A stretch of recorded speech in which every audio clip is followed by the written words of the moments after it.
يا ربي بالمصطفى بلغ مقاصدنا واغفر لنا ما مضى يا واسع الكرم.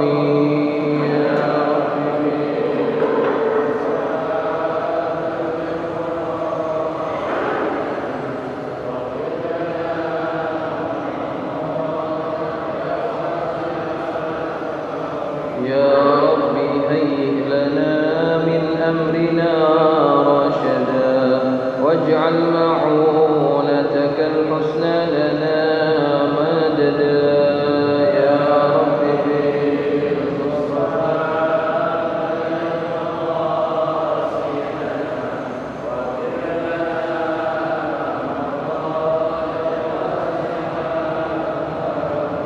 ولا تكلنا إلى تدبيرنا أنفسنا فالنفس تعجز عن إصلاح ما فسد. يا رب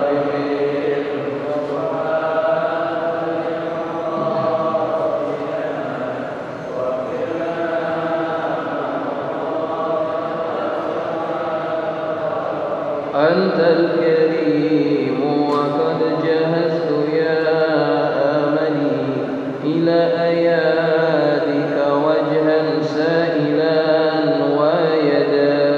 يا رب بالمصطفى بلغ مقاصدنا واغفر لنا ما مضى يا واسع الكرم. اللهم صل وسلم وبارك عليه وعلى آله. الفاتحة على نية أن الله يفتح علينا فتوح العارفين ويفقهنا وإياكم في الدين ويرزقنا كمال الإخلاص واليقين. ثم الفاتحة إلى روح سيدنا وحبيبنا سيدنا محمد بن عبد الله وعلى آله وصحبه ومن والاه. وثم إلى روح الأولياء والشهداء والصالحين والعلماء إلى من مشارق الأرض إلى مغاربها. وثم إلى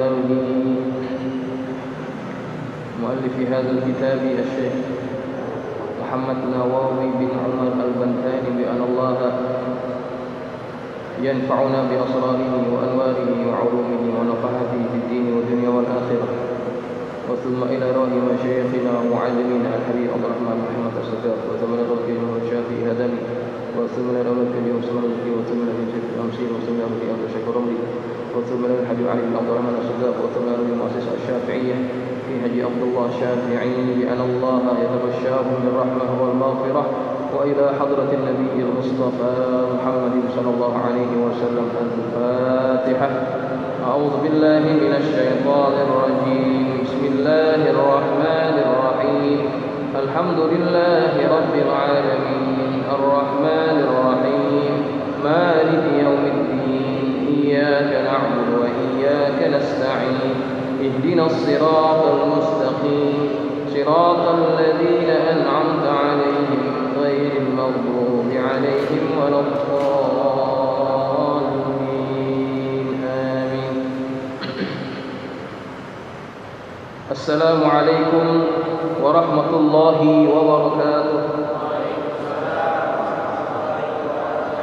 الحمد لله رب العالمين وبه نستعين على أمور الدنيا والدين.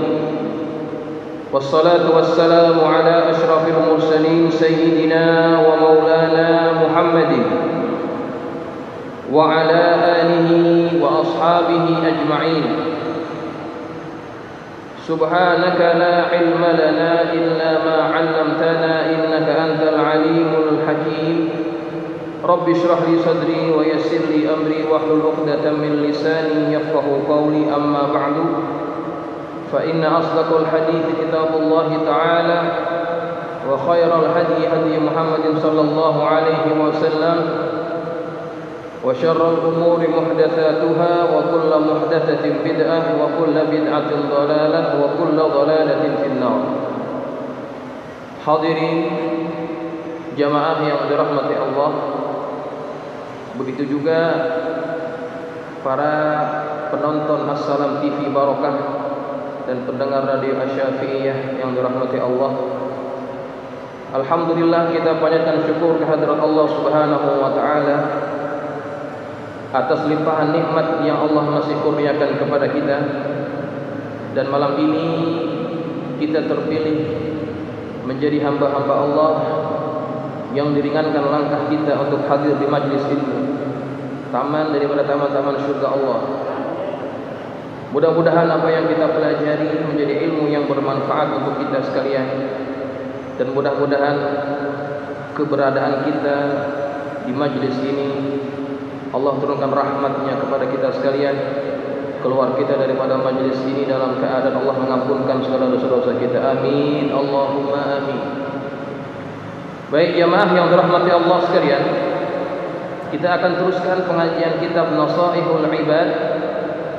Malam ini kita masuk pada maqalah yang ke-23. Bismillahirrahmanirrahim. Qala al-musannif rahimahullahu ta'ala wa nafa'na bi ulumihi fid dharain amin. Qala radhiyallahu ankum. Wal maqalatu tsalitsatu wal 20. Maqalah yang ke-23 an ba'dil hukama'i, dari sebahagian para hukama. Talabtu asharatan minal fisali fi asharati mawatina ay mawadi'ah. Aku mencari 10 perkara pada 10 tempat. Fawajadtuha fi asharatin ukhra, maka aku mendapatinya pada tempat yang lain. Talabtu rif'ata ay rif'atad darajati fit takabburi. Aku mencari ketinggian, yakni ketinggian darajat, fit takabburi, dalam sikap takabbur, yang dimaknai oleh pengarang kitab ini wa huwa ru'yatu qimatin nafsi, wa huwa ru'yatu qimatan nafsi, yang mana takabbur itu adalah melihat ada kelebihan pada diri seseorang, pada dirinya. Fawajadtuha fit tawadhu'i, tetapi aku mendapati ketinggian itu bukan pada sifat takabur, tetapi aku mendapatinya pada sifat tawadhu'. Jamaah sekalian yang dirahmati Allah, pada maqalah yang ke-23 ini pengarang menukil perkataan dari setengah hukama. Aku mencari 10 perkara dalam 10 tempat, tapi aku mendapatinya pada 10 tempat yang lain. Pertama, aku mencari ketinggian pangkat, ketinggian darajat pada sikap takabbur, menganggap diri kita memiliki kelebihan. Tetapi dia tidak mendapati apa yang dia cari itu pada sifat takabbur, tapi malahan ada pada tawadhu, merendah diri. Dia mencari yang tinggi, dia pikir ada pada sikap takabur, membesarkan diri, tetapi kemuliaan, ketinggian pangkat itu malah ada pada maqam tawadhu. Ini yang pertama.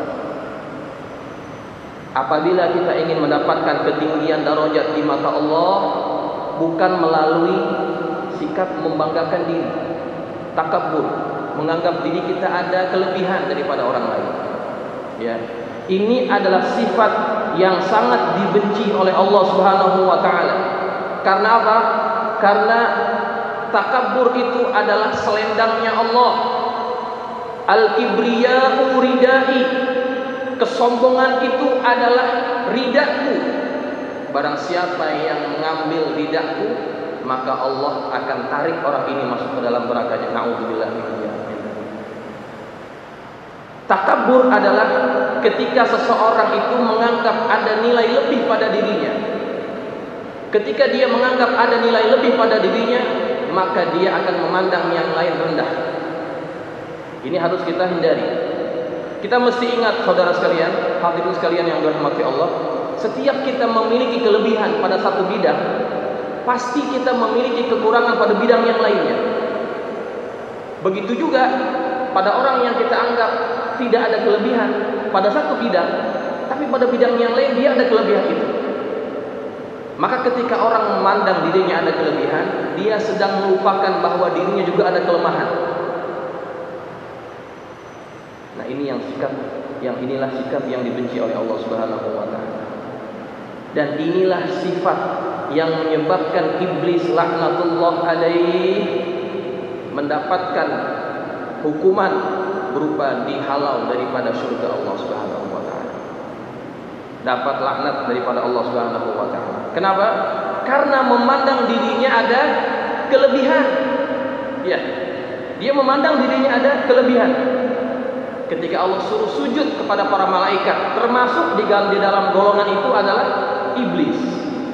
Bukan berarti iblis itu daripada bangsa malaikat, tetapi karena ibadahnya sebelum Adam diciptakan, dia sudah beribadah kepada Allah 80.000 tahun. Maka darajatnya ditinggikan oleh Allah Subhanahu wa taala sejajar dengan para malaikat. Wa idz qala rabbuka lil malaikati inni ja'ilun fil ardi khalifah. Allah katakan kepada para malaikat bahwa Allah akan menciptakan khalifah di muka bumi. Kemudian Allah suruh sujud mereka semuanya. Semua sujud melainkan hanya dia. Iblis tidak mau sujud kepada Adam. Apa yang dia ucapkan? Allah abadikan itu dalam Quran. Khalaqtani min narin wa khalaqtahu min tin. Engkau ciptakan aku daripada api dan engkau ciptakan dia daripada tanah. Dalam kacamata iblis, nilai api itu lebih mulia daripada nilai tanah. Maka dia nilai kemuliaan itu ada pada aspek material, pada aspek materi. Ya. Tidak layak api sujud kepada tanah, karena tanah itu lebih rendah daripada api. Dia memandang kemuliaan ada pada materi. Maka siapa saja di antara kita yang memandang kita punya kelebihan dengan materi yang kita ada, apa saja, baik itu harta, baik itu ilmu, baik itu tampang kita, baik itu pangkat kita, itu semuanya materi. Ketika kita memandang kita punya kelebihan karena semua materi tersebut, memandang orang lain rendah, maka kita memiliki apa? Sifat takabbur.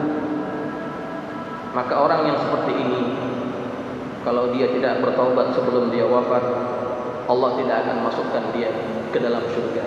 La yadkhulul jannata man kana fi qalbihi mithqala dzarratin min kibrin.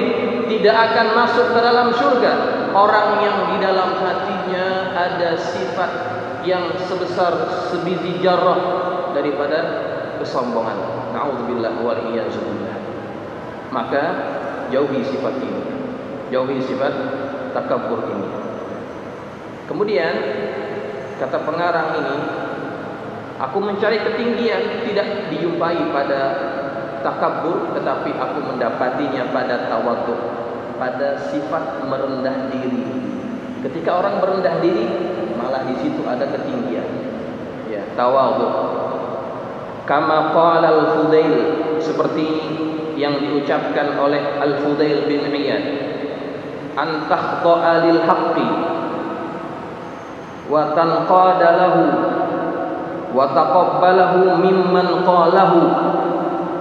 Definisi tawadhu adalah, kata Fudail bin Iyad, engkau tunduk terhadap kebenaran, wa tanqada lahu, dan engkau patuh terhadap kebenaran itu, wa taqabbalahu, dan engkau menerimanya, mimman qalahu, dari siapa saja yang mengatakan kebenaran itu.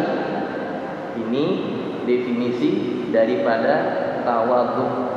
Orang tawadhu yang dia lihat adalah kebenaran. Siapa saja yang mengatakan kebenaran itu, maka dia wajib antakhdu'a lil haqq, tunduk kepada kebenaran, ikut kepada kebenaran, menerima kebenaran itu tanpa melihat siapa yang mengucapkannya. Ya. Dalam definisi yang lain Nabi bersabda, tadi kan tawadhu, definisi daripada takabur sebaliknya. Takabur adalah batarul haq wa ghamtun nas, menolak kebenaran dan merendahkan manusia. Jadi nilai diri kita masing-masing. Kalau kita masih menilai kebenaran itu dari orang-orang tertentu, berarti pada diri kita masih ada benih-benih apa? Kesombongan. Masih ada benih-benih kesombongan.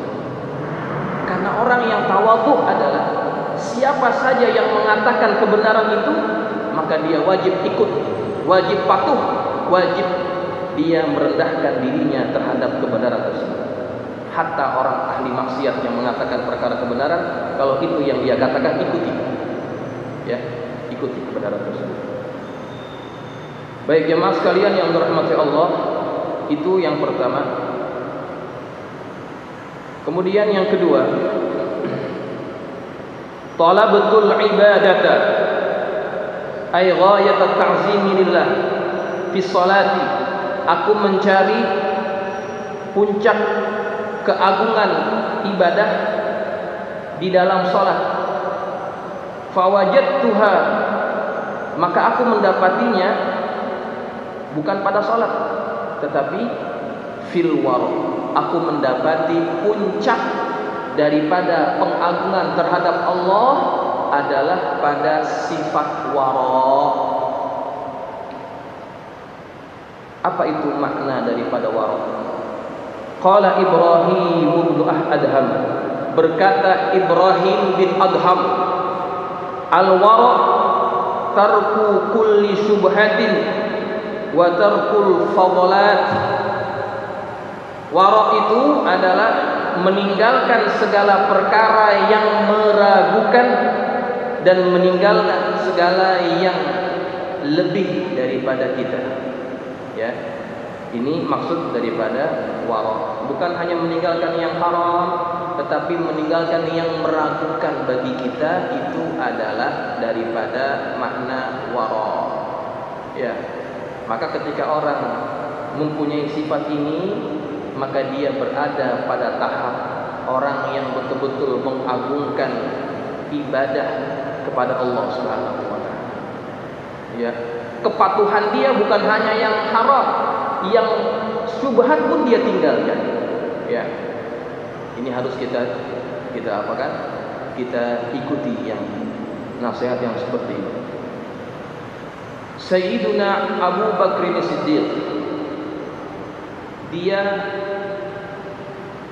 diceritakan memiliki salah seorang budak. Budaknya ini dipekerjakan, kemudian ketika budak ini dapat gajinya itu diberikan kepada tuannya. Ya, itu praktek budak seperti itu ya. Satu hari budaknya ini datang berjumpa majikannya membawa makanan. Diberikanlah makanan itu kepada tuannya, yaitu Abu Bakar. Dimakan, kemudian ditanya, ini makanan dari mana? Kata si budak ini, tadi aku berjumpa dengan seseorang, yang orang ini dulu pernah berjumpa dengan aku, yang dia minta aku ramal.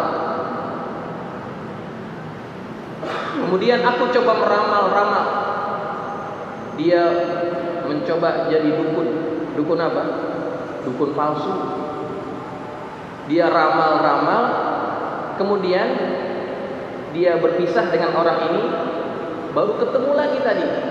Ketika berjumpa dengan dia berterima kasih. Karena apa? Karena apa yang dulu dia pernah katakan betul-betul terjadi. Padahal ramalannya bohong, tapi kejadian. Maka diberikan hadiah itu sebagai bentuk terima kasih kepadanya. Nah, duit yang dia berikan itu aku berikan makanan. Nah, ini dia makanan yang kau makan. Ya, kalau orang kita bilang kurang aja, ya, duit haram kasih gua. Akhirnya apa yang dilakukan oleh Abu Bakar? Makanan yang sudah terlanjur masuk ke dalam perut dikeluarkan lagi. Dia apa itu namanya? Dikorek-korek langit-langit mulutnya. Agar apa? Agar dapat dimuntahkan kembali apa yang dia sudah makan dari barang haram. Dia tidak mau makan dari barang hasil pekerjaan yang haram. Ya. Sampai dikatakan bukan hanya rotinya yang keluar, sampai yang keluar itu hanya air. Karena dia ingin memastikan tidak ada sedikit pun benda haram masuk ke dalam tubuhnya.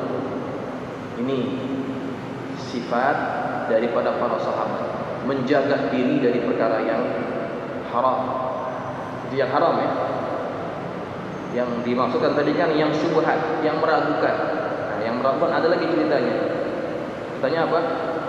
Ini pada zaman tabi'in yang bernama Muhammad bin Sirin, Ibnu Sirin. Dia ini ulama besar, ahli fikih, ahli hadis. Dia pernah ingin buka usaha menjual minyak zaitun. Maka dia pinjam modal. Dapat modal, dia belikan minyak. Dia dapatlah minyak beberapa tong ya, beberapa tong. Dibawa ke rumahnya. Kemudian ketika dibuka salah satu tongnya itu, didapati di dalam tong itu ada bangkai tikus. Ada bangkai tikusnya. Maka jadi apa tuh? Minyaknya jadi mutanajis kan, bercampur dengan benda najis. Maka dibuang satu tong. Tapi dia berpikir lagi, ini tong ada bangkainya, pasti bangkai ini masuk ketika pemprosesan minyak, ya kan? Ketika pemprosesan minyak, berarti yang lain juga terkena benda najis tersebut. Apa yang dilakukan oleh dia? Semua tong yang dia baru beli, semuanya dibuang karena tidak mau termakan barang yang haram, menjual barang yang haram. Padahal kan yang ada najisnya hanya tong yang mana? Yang satu saja. Tetapi karena dia berhati-hati, dia tidak mau makan benda syubhat, maka dibuang semua minyak itu. Tidak mau menjual kepada orang barang yang terkena najis. Maka apa yang terjadi? Barangnya tidak dapat dijual, modalnya yang dia pinjam tidak dapat dikembalikan. Apa yang terjadi? Akhirnya Muhammad bin Sirin terpaksa mendekam di dalam penjara. Sanggup masuk ke dalam penjara, hanya tidak mau menjual barang yang haram kepada orang. Dan hasil yang dia dapat adalah benda-benda yang meragukan baginya. Inilah jadi bekas daripada sebab perbuatan tersebut, dia dimuliakan oleh Allah Subhanahu wa taala. Nih, warok ya, ini adalah contoh daripada sifat warok. Baik jamaah sekalian yang dirahmati Allah, perkara selanjutnya, wa talabtur rahata lil qalbi wal badani fil hirsi. Aku mencari kesenangan bagi hati dan badanku fil hirsi bi kasril ha'i ay al-ijtihad fi talabil amwal, dalam bersungguh-sungguh pada urusan mencari harta. Ya, ini kita berpikir sama nih barangkali. Kita ingin hidup senang, yang kita anggap kesenangan itu ada pada harta yang kita miliki. Ya. Fawajadtuha, maka aku mendapatinya, mendapati kesenangan itu baik pada hati dan badanku, bukan pada kesungguhan mencari harta, tetapi aku dapati fi zuhdi, dalam sifat zuhud. Ya. Ketenangan hati, kesenangan hati dan kesenangan badan itu ada pada sifat zuhud. Apa itu zuhud? Wa huwa tarkud dinar wa dirham. yaitu meninggalkan dinar dan dirham. Qalahu Abdul Wahid bin Zaid, yang mengatakan definisi ini adalah Abdul Wahid bin Zaid. Ya, ini maksud daripada zuhud. Ini salah satu definisi yang diberikan oleh para ulama. Tetapi pada ulama yang lain mendefinisikan zuhud itu adalah apa? Mendefinisikan zuhud adalah harta pada tangan saja, bukan pada hati kita. Ya, bukan berarti orang yang zuhud itu sama sekali tidak mau bersentuhan dengan harta, tetapi harta yang dia miliki hanya di tangan, tidak sampai kepada hatinya. Itu zuhud. Ketika harta itu hanya di tangan, ketika harta itu mesti dikeluarkan, maka tidak akan berat untuk kita keluarkan. Ketika harta itu hilang daripada kita, kita tidak akan terlalu bersedih ketika kehilangannya. Tetapi ketika harta itu terlalu mendominasi jiwa kita, mendominasi pikiran kita, maka itu yang senantiasa menyibukkan kita. Hari-hari yang kita pikir apa? Bagaimana menambahkan duit, bagaimana menjaga duit, bagaimana supaya duit ini jangan sampai diambil oleh orang. Itu yang kita pikirkan. Maka apa yang terjadi? Capek hidup kita. Ya. Maka kalau kita hanya memikirkan itu semuanya, capek. Makanya kata ulama ini, kamu tidak akan pernah mendapati ketenangan, kesenangan, ketentraman pada usaha kamu mencari harta. Capek kita. Nyarinya capek, jaganya capek nggak? Capek juga. Mobil kalau yang kita beli mahal, mau kita taruh pinggir jalan? Nggak mau. Masukin ke parkiran khusus. Itu pun kalau kita sudah masuk ke parkiran, nggak cukup kita hanya parkir di situ. Kita belikan lagi apa? Covernya. Semakin mahal harta kita, semakin banyak usaha kita menjaga harta. Ya, capek. Makanya kalau kita ingin cari ketenangan, bukan pada harta, tetapi pada apa? Pada zuhud. Ya, pada zuhud. Itu yang pasti kita usahakan. Ya. Jamaah sekalian, itulah perkara yang ketiga. Kemudian yang berikutnya, wa talabtu nural qalbi fi salatin nahari jahran. Aku mencari cahaya hati pada salat di siang hari yang dilakukan secara terang-terangan. Ai fi zuhurin nasi, yakni di hadapan manusia. Fawajadtuhu, maka aku mendapatinya, ai dzalikan nur, cahaya itu, fi salatil laili sirran. Aku mendapati cahaya hati itu ada pada salat malam yang dilakukan secara rahasia. Ai maktuman minan nasi, yakni disembunyikan daripada pandangan manusia. Ya.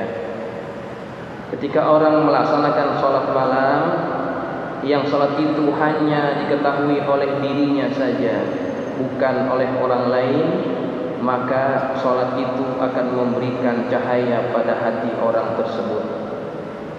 Ruwiya annahu sallallahu alaihi wasallam qala, diriwayatkan bahwa Nabi kita Muhammad sallallahu alaihi wasallam bersabda, aqrabu ma yakunu ar-rabbu minal 'abdi fi jawfil lailil akhir.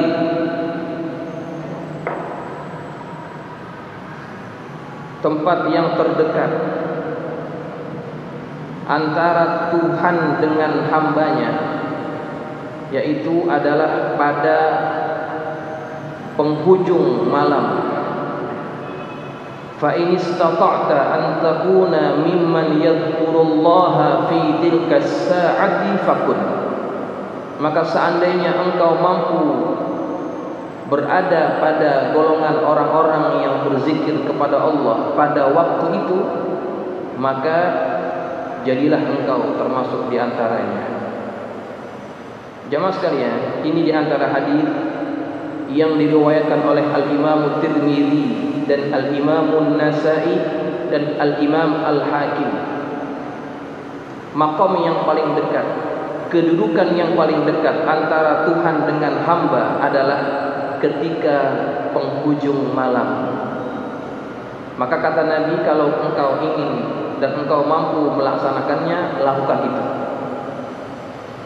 Kemudian dalam hadis yang lain, ruwiya annahu sallallahu alaihi wasallam qala, rak'atani yarka'uhuma ibnu adam fi jawfil lailil akhir. Dua rakaat yang dilakukan oleh anak Adam pada penghujung malam, khairun lahu minad dunya wa ma fiha, adalah lebih baik baginya dibandingkan dunia dan apa-apa yang berada padanya. Walaula an asyqa ala ummati la faradtuhuma alaihim, seandainya aku tidak ingin memberatkan umatku, maka niscaya aku akan memfardukan 2 rakaat itu ke atas mereka. Ya. Jadi hadirin sekalian yang dirahmati Allah, salat malam ini adalah da'bus sholihin. Salat malam adalah kesenangannya, kesukaannya, kebiasaan orang-orang soleh. Maka seandainya kita ingin menilai diri kita ini tergolong orang soleh atau bukan, apakah kita memiliki kebiasaan itu? Kalau kita masih jarang-jarang ataupun bahkan tidak pernah mengisi malam dengan sholat, maka berarti kita jangan pernah mengklaim bahwa kita adalah orang soleh. Karena ketika orang itu dianggap soleh di mata Allah, maka orang tersebut akan dimudahkan untuk melaksanakan kebiasaan orang-orang soleh. Di antaranya adalah sholatul laili, sholat malam, walaupun hanya 2 rakaat. Makanya masjid kita alhamdulillah sudah berjalan 2 bulan, ingin membiasakan kepada kita sekalian yang barangkali masih berat qiyamul lail sendiri-sendiri,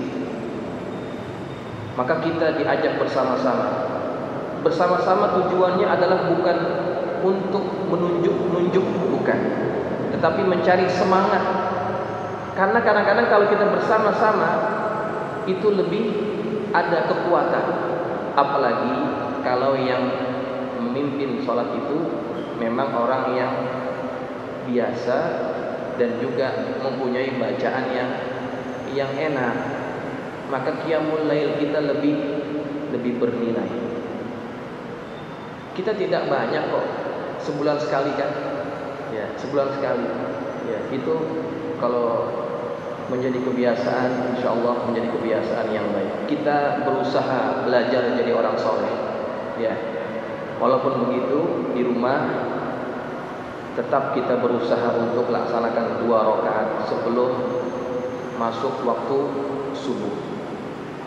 Kalau misalkan kita berat untuk mengisi qiyamul lail dari jam 2 ataupun jam 3, masih terlalu ngantuk, ya ambillah akhir-akhir sebelum kita melaksanakan salat subuh. Subuh misalkan jam 4.30 contoh, kita terbangun jam 3.45 ataupun bahkan jam 4 kita terbangun. Bangunlah kita, kalau yang ingin mandilah kita ataupun berwudu. Setelah itu sholat 2 rakaat, masih masuk kategori orang yang akan mendapatkan kelebihan berupa apa? Kebaikan yang lebih baik daripada dunia dan seisinya. Jam 4 kita bangun, sholat 2 rakaat jadi. Ya. Yang penting apa? Yang penting sebelum itu kita sudah sholat isya. Ya. Kita sudah sholat isya. Karena tahajud itu tidak sah kalau belum dilaksanakan sholat isya sebelumnya. Kemudian setelah isya tidur dulu, ya. Baru namanya nanti kalau sudah bangun namanya tahajud, ya. Namanya tahajud. Seandainya setelah isya kita langsung sholat malam, ya contohnya langsung witir. Itu disebut qiyamul lail atau tidak? Ya. Itu termasuk qiyamul lail. Nanti bulan Ramadan kita akan sholat tarawih. Sholat tarawih itu qiyamul lail atau tidak? Itu termasuk qiyamul lail, tetapi dia tidak dikategorikan sebagai tahajud. Ya. Jadi kalau kita ingin memiliki nilai yang lebih adalah cari yang tahajud. Karena Allah sebutkan dalam Quran surah Al-Isra, wa minal laili fatahajjad bihi nafilatan lak asa ay yab'atsaka rabbuka maqaman mahmuda. Di antara sebagian malam itu maka bertahajudlah sebagai nafilah bagimu. Ini bagi siapa nafilahnya? Bagi Nabi. Bagi kita bukan hanya nafilah tetapi kemuliaan, ampunan Allah, pengguguran dosa, pengijabahan doa kita itu ada pada salatul lail ataupun tahajud. Asa ayyab'atsaka, maka niscaya engkau akan dibangkitkan maqamam mahmuda, pada maqam yang mulia. Ya. Maqam mulia ini maksudnya apa? Maqamus syafa'ah. Bagi Nabi, maqam mahmuda adalah maqamus syafa'ah. Maqam bahwa Nabi akan diberikan syafaat, akan diizinkan untuk memberikan syafaat kepada yang lainnya. Bagi kita juga akan mendapatkan apa? Maqam yang terpuji nanti pada hari kiamat. Maka kita berusahalah untuk menjadikan salatul lail, di antaranya yaitu tahajud, menjadi kebiasaan kita. Baik jamaah sekalian yang dirahmati Allah, yang berikutnya adalah wa talabtu nural qiyamati fil judi was saqawati. Aku mencari cahaya pada hari kiamat.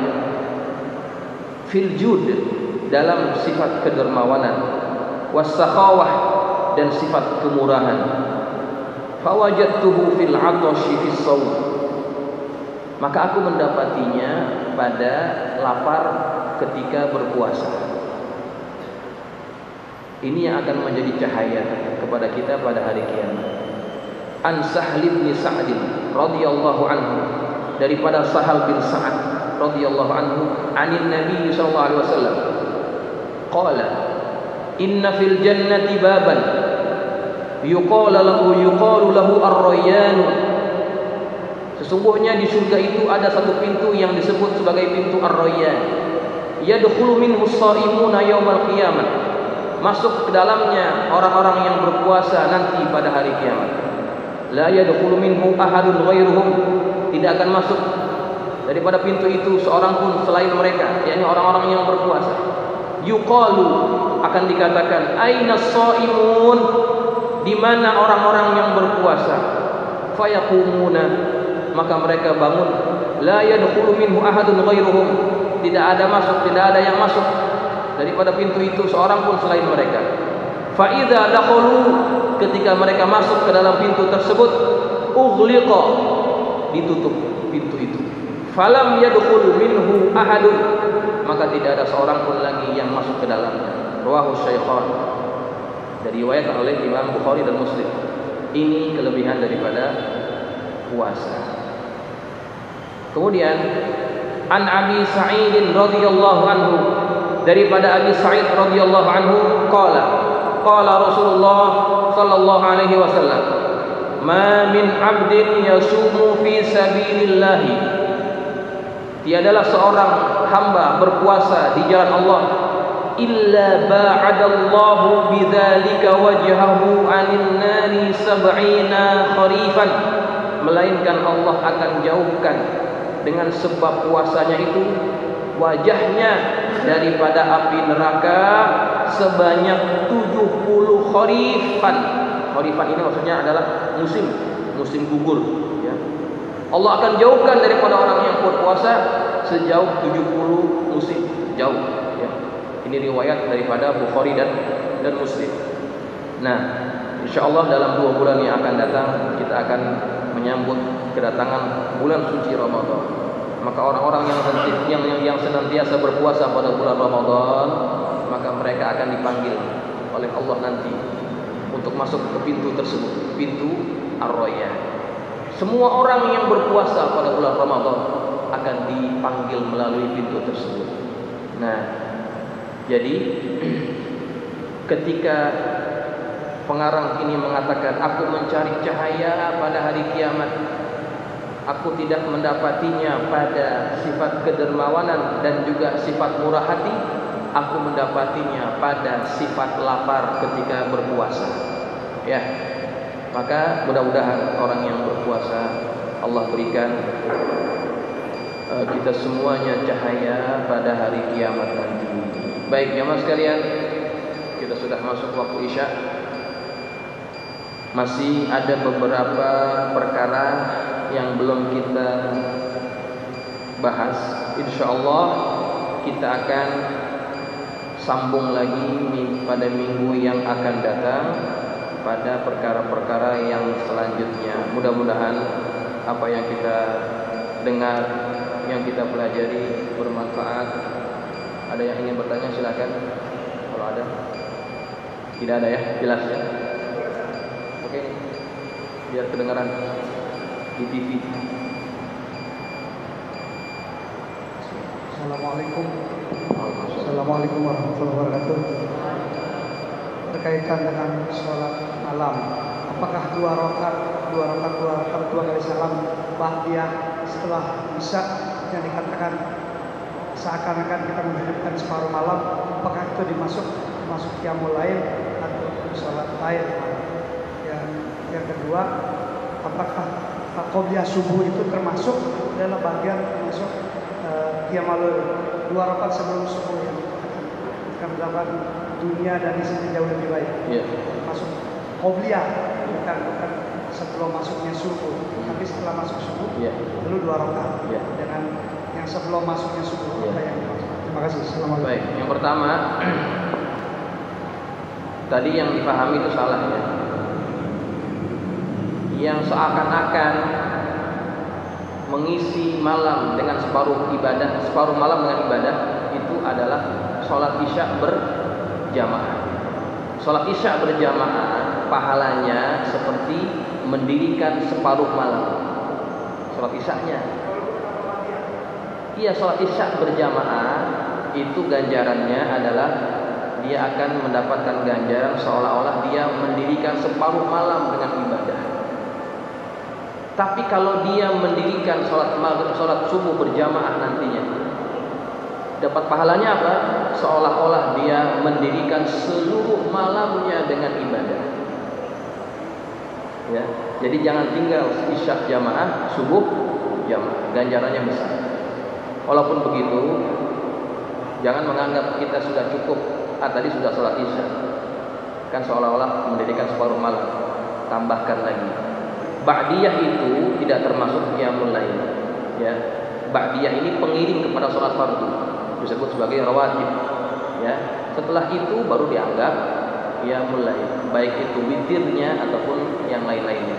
Itu disebut qiyamul lail. Kemudian kalau qobliyah subuh, ya kan? Qobliyah subuh kan pahalanya khairun minad dunya wa ma fiha. Itu tidak termasuk qiyamul lail. Karena dia sudah masuk waktu subuh.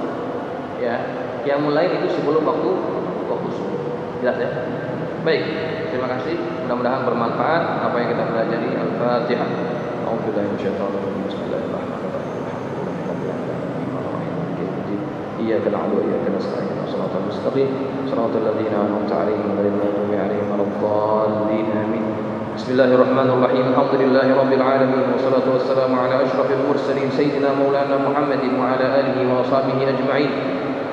اللهم انفعنا بما علمتنا وعلمنا ما ينفعنا اللهم زدنا ولا تنقصنا وأكرمنا ولا تهنا واعتنا ولا تحرمنا وآثرنا ولا تؤثر علينا وأرضنا وارض عنا اللهم إنا نسألك بحق فاطمة وأبيها وبعلها بنيه افتح علينا وعلى أولادنا وتلاميذنا فتوح العارفين فقهنا وإياكم في الدين وارزقنا كمال الإخلاص واليقين اللهم ارزقنا فهم النبيين وحفظ المرسلين وإلهام الملائكة المقربين برحمتك يا أرحم الراحمين اللهم اجعلنا من الذين يستمعون القول فيتبعون أحسنه sallallahu ala sayyidina Muhammadin wa ala alihi wa sahbihi wasallam. Alhamdulillahi rabbil alamin. Wassalamualaikum warahmatullahi wabarakatuh.